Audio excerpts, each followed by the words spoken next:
तिलका मांझी विद्रोह 1771 1784, जिसे पहाड़िया विद्रोह के नाम से भी जाना जाता है, भारत में ब्रिटिश औपनिवेशिक शासन के विरुद्ध एक महत्वपूर्ण प्रारंभिक आदिवासी विद्रोह था, जिसका नेतृत्व वर्तमान बिहार और झारखंड के राजमहल पहाड़ियों में पहाड़िया जनजाति के नेता तिलका मांझी ने किया था।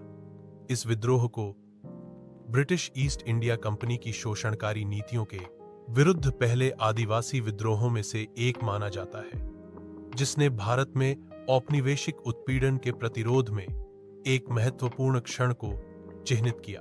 If you love it then do it. To like, comment, share and subscribe to my channel.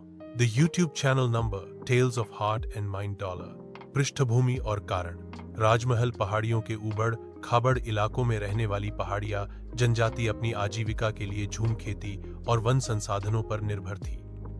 18वीं शताब्दी के मध्य में ब्रिटिश ईस्ट इंडिया कंपनी के आगमन ने उनके जीवन यापन के तरीके को इस प्रकार बाधित किया।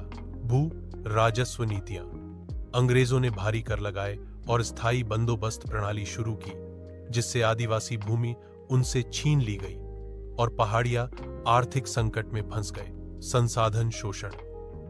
कंपनी द्वारा लकड़ी और अन्य उपज सहित वन संसाधनों के आक्रामक दोहन ने जनजाति की पारंपरिक अर्थव्यवस्था को कमजोर कर दिया। प्रशासनिक अतिक्रमण। स्थानीय प्रशासकों सहित ब्रिटिश अधिकारियों ने आदिवासी रीति रिवाजों की अवहेलना की और विदेशी शासन व्यवस्थाएं लागू की, जिससे पहाड़िया समुदाय और भी हाशिए पर चला गया।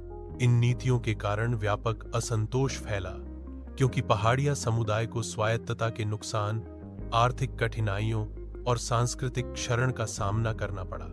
एक करिश्माई और साहसी नेता। इन नीतियों के कारण व्यापक असंतोष फैला, क्योंकि पहाड़िया समुदाय को स्वायत्तता के नुकसान, आर्थिक कठिनाइयों और सांस्कृतिक क्षरण का सामना करना पड़ा। एक करिश्माई और साहसी नेता तिलका मांझी इस शोषण के खिलाफ प्रतिरोध की आवाज बनकर उभरे। विद्रोह लगभग 1771 में शुरू हुआ, जब तिलका मांझी ने ब्रिटिश अतिक्रमणों का विरोध करने के लिए पहाड़िया समुदाय को संगठित किया। विद्रोह की विशेषताएं थीं। गुरिल्ला युद्ध। राजमहल पहाड़ियों के घने जंगलों और पहाड़ी इलाकों का लाभ उठाते हुए तिलका और उनके अनुयायियों ने घात लगाकर हमला करने और तोड़-फोड़ करने जैसी गुरिल्ला रणनीतियां अपनाई। ये तरीके बेहतर ढंग से सुसज्जित ब्रिटिश सेनाओं के विरुद्ध प्रभावी थे, क्योंकि पहाड़िया लोग उस भाग से भली भांति परिचित थे। सामुदायिक लामबंदी। तिलका ने विभिन्न आदिवासी समूहों को एकजुट किया और अंग्रेजों के विरुद्ध सामूहिक प्रतिरोध को बढ़ावा दिया। उनका नेतृत्व पहाड़िया लोगों की सांस्कृतिक और आध्यात्मिक परंपराओं में निहित था, जिसने उनके संकल्प को और मजबूत किया। ब्रिटिश हितों पर हमले। विद्रोहियों ने औपनिवेशिक प्रशासन को बाधित करने के लिए ब्रिटिश चौकियों, राजस्व संग्रहकर्ताओं और बुनियादी ढांचे को निशाना बनाया।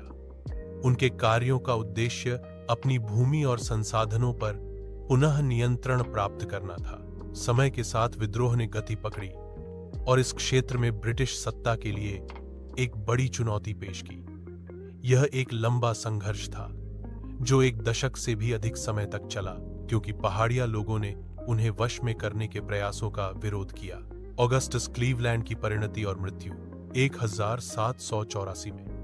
विद्रोह अपने चरम पर पहुंच गया जब तिलका मांझी और उनके अनुयायी 1784 में विद्रोह अपने चरम पर पहुंच गया जब तिलका मांझी और उनके अनुयायियों ने भागलपुर के ब्रिटिश कमिश्नर ऑगस्टस क्लीवलैंड पर घात लगाकर हमला किया और उनकी हत्या कर दी। क्लीवलैंड ब्रिटिश प्रशासन में एक प्रमुख व्यक्ति थे, जो राजस्व संग्रह को लागू करने और आदिवासी असंतोष को दबाने के लिए जिम्मेदार थे। उनकी मृत्यु ब्रिटिश प्रतिष्ठा के लिए एक बड़ा झटका और अवज्ञा का एक साहसिक बयान थी, जिसने पहाड़िया प्रतिरोध की तीव्रता को उजागर किया। परिणाम और तिलका मांझी की शहादत। क्लीवलैंड की हत्या के बाद ब्रिटिश सेना ने कड़ी कार्रवाई की। 1785 में तिलका मांझी को पकड़ लिया गया। कथित तौर पर श्रेष्ठ ब्रिटिश सेनाओं द्वारा विश्वासघात किया गया या उन्हें पराजित किया गया। उन्हें भागलपुर में फांसी पर लटकाकर क्रूरतापूर्वक मार डाला गया। यह एक सार्वजनिक तमाशा था जिसका उद्देश्य आगे के विद्रोह को रोकना था। हालांकि उनकी मृत्यु का विपरीत प्रभाव पड़ा। तिलका मांझी शहीद हो गए और पूरे भारत में आदिवासी और स्वदेशी प्रतिरोध आंदोलनों की भावी पीढ़ियों को प्रेरित किया। महत्व: एक, प्रतिरोध का प्रतीक। तिलका मांझी विद्रोह को ब्रिटिश उपनिवेशवाद के विरुद्ध सबसे शुरुआती संगठित विद्रोहों में से एक के रूप में मनाया जाता है, जो कई अन्य प्रमुख विद्रोहों से पहले हुआ था। इसने आदिवासी समुदायों के अपने जीवन शैली की रक्षा के दृढ़ संकल्प को उजागर किया। 2.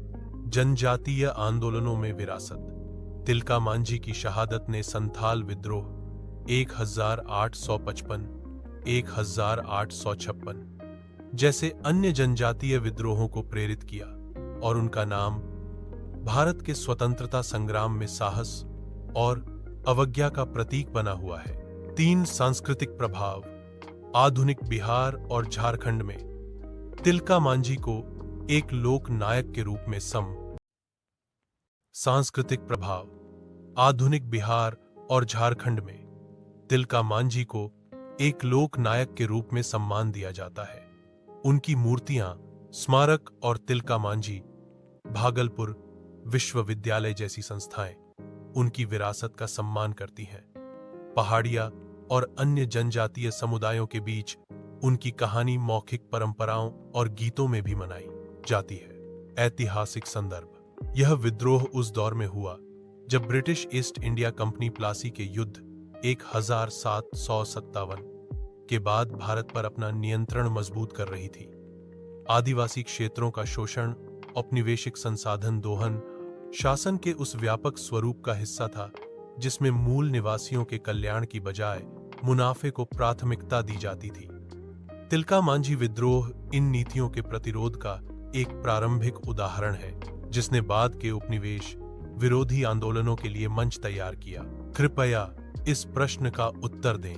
तिलका मांझी विद्रोह 1771, 1784 को भारत में ब्रिटिश औपनिवेशिक शासन के विरुद्ध सबसे शुरुआती आदिवासी विद्रोहों में से एक माना जाता है। ब्रिटिश शोषण के विरुद्ध भारत के प्रारंभिक प्रतिरोध के संदर्भ में इस विद्रोह के कारणों, प्रमुख विशेषताओं और महत्व पर चर्चा कीजिए। तिलका मांझी के नेतृत्व और शहादत ने भारत के स्वतंत्रता संग्राम के व्यापक आख्यान में किस प्रकार योगदान दिया? 250 शब्द। If you love it, then do it.